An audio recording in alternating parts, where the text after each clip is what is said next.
ప్రత్యేకంగా మన పరిశుద్ధ ఫ్రాన్సిస్ పాప గారి యొక్క ఆత్మ విశ్రాంతి కోసం ఈ యొక్క పూజా బలి సమర్పించుకుందాము.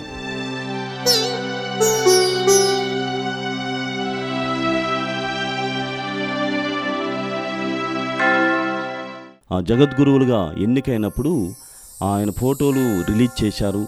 మరి ఒక వారానికే ముఖం నిండా కురుపులు ఉన్నటువంటి ఒక వ్యక్తిని తను ముద్దాడుతూ ఉన్నాడు. నీ శ్రీవ మరణముచే